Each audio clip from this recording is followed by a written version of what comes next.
अब Gautam Adani group of companies, उसके executives कोहर्ट्स के खिलाफ यूएस की कोर्ट ने समन इशू कर दिए हैं।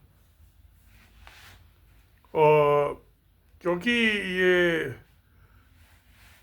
इंटरनेशनल एग्रीमेंट्स होते हैं, उसके मुताबिक जो यूएस की कोर्ट कोई भी समन इशू करेगी, नोटिस इशू करेगी, तो उसकी गवर्नमेंट ऑफ इंडिया, अगर जो वो इंडियन सिटीजन है या कंपनी इंडिया बेस्ड है, रजिस्टर्ड है, जैसे कि गौतम अडानी है, इंडियन सिटीजन है और इसकी इंडियन रजिस्टर्ड कंपनी है, तो उनको गवर्नमेंट इंडिया की लॉ एंड जस्टिस मिनिस्ट्री के थ्रू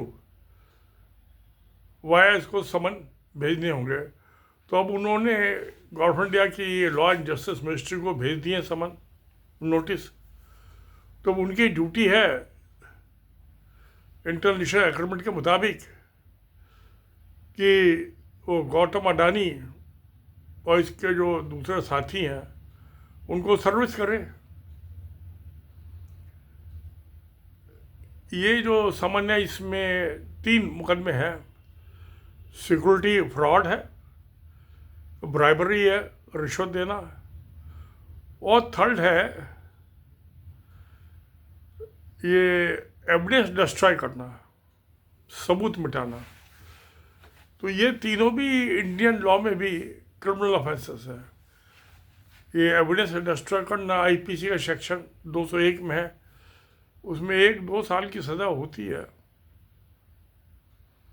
और सिक्योरिटी फ्रॉड और ये ब्राइबरी भी तो 7 साल तक की भी सज़ा हो सकती है, जेल की। Prohibition corruption act 1988।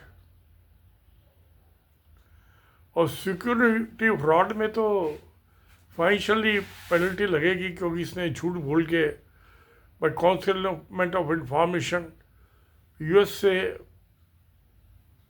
वहाँ के इन्वेस्टर से पैसा उठाया है।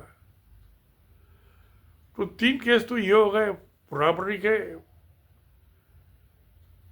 फ्रॉड के, एविडेंस डिस्ट्रॉय करने के। एक और चौथा केस भी है जिसकी बात नहीं हो रही है, वो है चाइनीज़ कंपनी ने कंप्लेंट की भी है कि इसने आईपीआर, इंटेलेक्चुअल प्रॉपर्टी राइट, जो ये सोलर मॉड्यूल होते हैं, उसके पैनल का जो डिज़ाइन है वो होता है उसकी बिना परमिशन के और उसकी बिना जो ड्यू प्रोसेस है और उसकी जो पैसे बनते हैं उसको मिसयूज़ किया है। तो 4 केसें हो गए अभी आज तक। तो 4 केस है, पता नहीं बाकी क्या होता है क्या नहीं होता। और यूएस की कोर्ट ने ये पहले 3 केसों को कंसोलिडेट कर दिया, एक ही मुकदमा बना दिया, एक साथ ही सुनवाई होगी तीनों केसों की, एविडेंस डिस्ट्रॉय करने की, ब्राइबरी की और ये फ्रॉड की। ठीक है, जल्दी निपट जाएगा 3-4 महीने में, ज़्यादा से ज़्यादा 6 महीने में मुकदमा निपट जाएगा। तो मुझे दिखाई दे रहा है कि ये 2 ऑप्शन है इसमें, क्योंकि हमारे प्रधानमंत्री नरेंद्र मोदी का दोस्त है, बहुत प्रेमी है, कोशिश करेंगे इसको बचाने की। कोई भी प्राइम मिनिस्टर होता है अपने दोस्त को या अपने इंडस्ट्री दोस्त को तो बचाने की तो कोशिश ही करता है। मोदी नहीं होता और कोई होता वो भी यही करता। तो इसमें मोदी को मैं दोष नहीं देना चाहता। ये बिजनेसमैन तो बेईमानी करते हैं, सब करते हैं, ये कौन सा अनोखा है। मैं इसमें एक बात निश्चित है कि गवर्नमेंट ऑफ इंडिया को या तो यूएस के गवर्नमेंट के साथ कोऑपरेट करना पड़ेगा।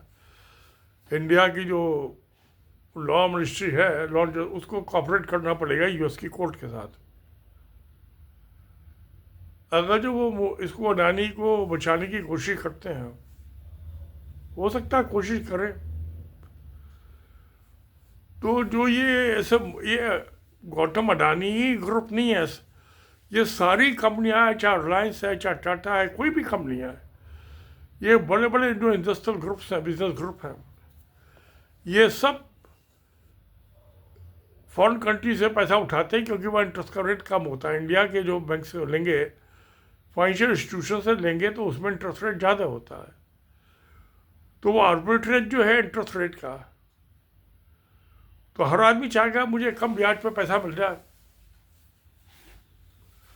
तो अगर जो ये इसको लीगली डिफेंड करने की कोशिश करेंगे, कोऑपरेट नहीं करेंगे यूएस की कोर्ट के साथ, तो इंडिया के बाकी इसका जो एडवर्स इम्पैक्ट होगा, जो बाकी इंडस्ट्रियलिस्ट हैं, बड़े बिजनेसमैन हैं, कॉर्पोरेट्स हैं, उन पे एडवर्स इम्पैक्ट होगा कि भाई इंडिया में तो जो गवर्नमेंट इनको बेईमानों को सपोर्ट कर रही है, यूएस इन्वेस्टर्स का पैसा डूब रहा है, कनाडियन इन्वेस्टर्स का पैसा डूब रहा है, तो फिर जो आगे जो है बिजनेस जो है इंडिया में कॉर्पोरेशन है, उनको पैसा नहीं देंगे वो, या देंगे तो ज़्यादा इंटरेस्ट रेट पे देंगे, क्योंकि जितना ज़्यादा रिस्क होता है उतना ज़्यादा इंटरेस्ट रेट होता है, जितना कम इंटरेस्ट रिस्क होगा उतना कम इंटरेस्ट रेट होगा। एक बेसिक फंडामेंटल है बिजनेस का। तो पर क्या ये भारत सरकार और नरेंद्र मोदी एक बिजनेस ग्रुप को बचाने के लिए बाकी सब बिजनेस ग्रुपों की आहुति दे देगा, चढ़ा देगा आहुति? तो उसमें तो देश की इकोनॉमी को बड़ा लॉस हो जाएगा। पहले इकोनॉमिक हालत बहुत डावाडोल है, अच्छी हालत में नहीं है। तो अगर जो अडानी को बचाने के लिए ये सरकार नॉन कॉर्पोरेशन का हथकंडा अपनाती है, तो उसके चपेट में आके बाकी बड़े बड़े बिजनेस ग्रुप सभी यूएस से, फॉरेन कंट्री से पैसा उठाते हैं कम ब्याज के रेट पे, उनका ठप्पा गुल हो जाएगा या ज़्यादा इंटरेस्ट पे करना पड़ेगा। दो ही चीज़ें हैं। तो दोस्तों आप क्या समझते हो? मैं समझता हूँ एक जो आदमी मुजरिम है, गलत काम किया उसने, उसको सज़ा मिल जाए, तो बाकी जो 100 हैं जो ऐसे गुनाहों में नहीं पकड़े गए हैं, उनको क्यों सज़ा मिले एक को बचाने के लिए? तो मैं समझता हूँ जिस एक आदमी ने गलत काम किया है, अगर जो वहाँ की लॉ एंड जस्टिस की कोर्ट जो है उसको पनिश करती हैं, तो उससे बाकी तो सब बिजनेस ग्रुप बच जाएंगे ना। तो एक ग्रुप के डूबने से इंडिया की इकोनॉमी को ज़्यादा फर्क नहीं पड़ेगा। मगर अगर जो 50 या 100 ग्रुप या 20-25 ग्रुप भी बड़े जो हैं कॉर्पोरेट्स, उनकी आहुति चढ़ाई जाए, तो इंडिया की इकोनॉमी को बड़ा लॉस होगा। तो हमेशा छोटे लॉस को पी जाओ और बड़े लॉस को बचा दो, वो बेगुनाह है क्योंकि। तो इसलिए मैं समझता हूँ कि गवर्नमेंट को कॉपरेट करना चाहिए। नहीं भी करेंगे अगर तो वो तो लॉ है, ये नहीं अपेयर होगा, एज एक्यूज डिफेंड नहीं करेगा अपने यूएस की कोर्ट में, तो ये गौतम अडानी और इसके भतीजे को रेड कॉर्नर नोटिस इशू हो जाएगा कि दुनिया में जहाँ भी कोई भी किसी भी कंट्री में इसको अरेस्ट करके गिरफ्तार करके और यूएस की कोर्ट के सामने मौजूद किया जाए, तो बच नहीं पाएगा। इसलिए अच्छा यही है कि रेड कॉर्नर नोटिस, उसमें टाइम तो लगेगा, इसमें जल्दी निपट जाएगा, 6 महीने, उसमें साल 1-1.5 साल लगे। तो अच्छा ये है कि खुद ही पेश हो जाए, जो गलत किया है अपने गुनाहों को कबूल कर ले, प्ली बार्गेनिंग। इंडिया में भी है सेक्शन 252, ये सीआरपीसी का, क्रिमिनल प्रोसीजर कोड का, और 320 में जो कंपाउंडिंग ऑफेंस का है, वो यूएस में भी ऐसी है लॉ, सेक्शन के अलग है। तो अपना गुनाह कबूल कर ले, प्ली बार्गेनिंग की एप्लीकेशन लगा दे और प्रेयर कर दे जी कंपाउंडिंग ऑफेंस कर दी जाए, तो उसमें जुर्माना वगैरह लगा, लोगों के फाइनेंशियल पेनल्टी, मामला रफा दफा हो जाएगा, निपट जाएगा, और शायद जेल जाने से बच जाए। और अगर 1-2 साल की सज़ा हो भी जाए तो कोई ख़ास फर्क नहीं पड़ता, आगे 2 साल बाद फिर वही धंधे में संभाल लेगा अपना। ये तो कॉर्पोरेट की, ये तो कॉर्पोरेट एंटिटी, उनकी कोई मौत तो होती नहीं है, इनकी कोई लाइफ नहीं होती, क्योंकि ये शेयर होल्डर्स होते हैं, शेयर की वैल्यू घट जाएगी। तो अच्छा तो ये प्ली बार्गेनिंग की एप्लीकेशन फाइल कर दे कोर्ट में कि गुनाह कबूल कर ले और साथ साथ कंपाउंडिंग ऑफ ऑफेंस उसकी भी एप्लीकेशन लगा दे, तो थोड़ा बहुत में सज़ा में मुक्ति मिल जाएगी।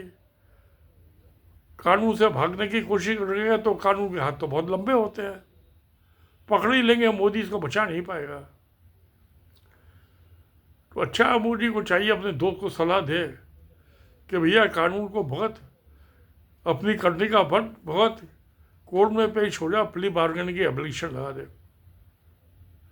मैंने कई केस में सलाह दी है प्ली बार्गेनिंग कंपाउंडिंग ऑफेंस के मामले में। इंडिया में भी सेम लॉ है, जो यूएस में वही इंडिया में है, कोई ज़्यादा फर्क नहीं हुआ। तो ये कॉमनवेल्थ कंट्रीज जो हैं इंग्लैंड के, उनमें भी सब जगह यही है। तो अच्छा, ये बेहतर ये होगा कि जाए और प्ली बार्गेनिंग की एप्लीकेशन लगा दे, तो जान छूट सकती है। सच बोल के तो छूट सकती है, झूठ बोल के नहीं चलेगा। हिंदुस्तान की कोर्ट में तो शुरू से नीचे से लेके ऊपर तक झूठ ही झूठ बोलते हैं। यूएस में ऐसा नहीं चलेगा। ईमानदारी से सच बोल ले, जो सजा होती है उसको भुगत ले। ज़्यादातर तो फाइनेंशियल पेनल्टी लगेगी, तो पैसे बहुत है, कमी पड़ेगी तो मोदी दिलवा देगा LIC स्टेट बैंक से।